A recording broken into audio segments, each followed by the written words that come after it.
Hi everybody, this is Sarah Griffith. I'm coming at you live from my brand new office space. I'm so excited about this because this means that we were able to transform our guest bedroom upstairs, which is my old office, into the nursery for our little girl. So this office downstairs in my basement takes me one step closer to having my little girl in my arms. So it's a really big deal. So excuse the lack of decorations or design, but this is my first video down here. So anyways, I wanted to introduce myself as we get ready to kick off our quote-unquote nesting school.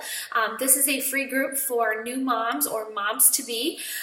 What I'm going to be doing is sharing in this group not just my pregnancy story and how we got here, but products that I love, products that I'm planning to use, and just little tips for more easy transition to motherhood. I'm going to talk about postpartum care as well as, how do you introduce a new sibling if you have other children, all of those fun things. So that's what you can expect from me in the coming weeks. But I feel like before I teach you those things, you have to know where I'm coming from, because I think that many of you are just in the process of getting to know me better, and you may not know our backstory of how we got here today. Yes, you see that I'm 34 weeks pregnant right now, and we're about to have our little girl, but what you don't know is that it's been a really long haul to get here, and it's been a journey, that's for sure. And it's a journey that wasn't always as exciting as new pacifiers and 3D ultrasounds and adorable cribs. It was dark days, and it was days of fertility treatments and days of loss and miscarriage and all the other gloomy things that come along with walking the road of infertility. So while we're glad to be here today, it was really hard to get here. So I first want to share with you that we were dealing with infertility for basically almost 3 years. When my son, whenever he turned 2, we decided, okay, let's have another baby. And we thought that that was going to be something that was really easy to do, because whenever we were, so I should preface this, my husband and I have been together since I was 14. And so whenever we got married, after a long time of dating, we decided we wanted to wait 2 years. So we waited 2 years of just being married, enjoying life. We decided that I was a teacher back then, so we decided that in June it would be a good time to start trying to have a baby. So I stopped taking birth control pills, and in May, I think it was May, I stopped at the end of April, and the first or second week of May I was pregnant. So for us, it was a breeze. The pregnancy was easy. The birth was easy. He came and he was here within 2 hours, and it was all just really easy. And looking back, I wish that, well, I'm glad I didn't know what I know now, because I don't know, I think it would have worried me. But I wish that the second time around could have been as easy as the first, but it wasn't. But I think it's helping me to appreciate this journey. So anyways, when Carter turned, my son's name is Carter, when he turned 2, we decided we would start trying for another one. And a year quickly passed of no luck, and most gynecologists don't do anything until a year. They just say, keep trying. So after that year hit, we started to scratch our heads and say, what's up? This was so easy last time. Why is it not working? And so that's when the battery of tests began. And if you've dealt with infertility at all, you know what I'm talking about. You know that it's every blood test under the sun. It's every test you can think of for you and for him. And you start to scratch your heads and question what's wrong with me.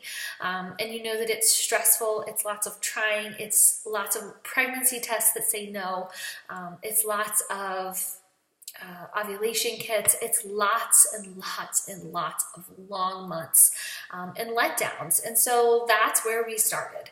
And one of the things that they test for right away whenever you're struggling with infertility is they look at your endocrine system, and they look to see, is something wrong with your thyroid? And that was one of our first red flags, was that my TSH levels were, so normal range is between like 0 and 4. 4 is kind of high, to be honest with you, but that's normal. So they did my routine TSH testing, and it came back that my TSH was 13.28. In order to have optimal fertility. They like, so like when you're trying to conceive, they like your fertility. For fertility, they like your TSH to be around like 1. So mine was really far off. So that started its own journey. That started a journey of dealing with what I thought was hypothyroidism, which in turn, a year later, led me to learn that it was Hashimoto's disease, which is another layer of having an endocrine disorder. It's an autoimmune disease. I learned that my body doesn't do well under stress. I learned that my body didn't like levothyroxine. I had to switch to Synthroid. There were so many things I had to learn. I had to learn that I had insulin resistance. I had to learn that I could take as many rounds of Clomid as a doctor could prescribe, but it wasn't going to work.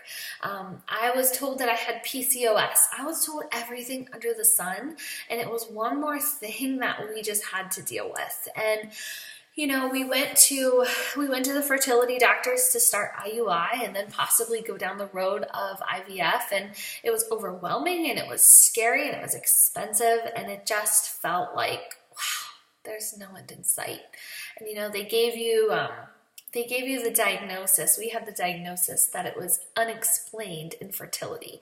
And, you know, these other medical factors were attributing to it, but when it came down to my actual fertility, my ovaries, my uterus, all of those things, everything was fine. And same with my husband. So as much as some people would look at that and say, well, that's great, it means you can get pregnant. It was awful because there was no answer. There was no quick fix. And that's what we want today in our society. We want to know what's wrong. We want to fix it right now. So that's where our journey started. It started with testing. It started with doctor after doctor after doctor. You know, we went to 2 different fertility doctors before we found one that we felt like we trusted. But it was just such a long, long road. All while having our son and constantly stepping back and saying, my husband and I would say to ourselves, you know what? Maybe we shouldn't do this. You know, we have one really healthy child. There are people who don't have any. Maybe we should just be grateful. And we went through seasons and we went through cycles of just being grateful. But then, you know, I don't know. It's just, I would go through my phases where I love my son, but I wanted another one. And I wanted to be a mom to one more child. So it was really it was a hard pill to swallow. So we dealt with it and we continued to walk the road, and we finally I made a change last February. I made a change to go gluten-free. My endocrinologist said, you don't have anything to lose, it's worth a try. So I worked hard to reduce the inflammation in my body. And within just a few weeks, I was pregnant. And who knows, maybe it wasn't a correlation, but I'd like to say it was, because for 2 years or 2.5 years at that point, I could not get pregnant for the life of me. But anyways, I got pregnant. We were amazed because that pregnancy test every month for a long time said negative. So when we saw that positive, it was like, is this real? And so it was exciting and it was wonderful, except that the pregnancy didn't go well. And I'll keep that story short because that story unfortunately ended at the end of April last year because the baby didn't have a strong enough heartbeat and it stopped growing. So we went through the grief of that. And I will tell you that I hit rock bottom last June. My emotions said no more. It said, I can't do this anymore. And we were angry. We were angry that we finally got the news that we were expecting. We got our hopes up. You know, we were happy for our son to be able to say he was going to be a big brother someday, because that's all he's been asking for since he could basically ask for one. And so we were hurt, but we leaned on each other in our marriage, and it made us stronger. And we spent the summer healing. We spent the summer loving on our son and loving the life that we had and trying so desperately hard to say, we're okay, and we will just have one. And so that's what we worked really hard to do over the summer.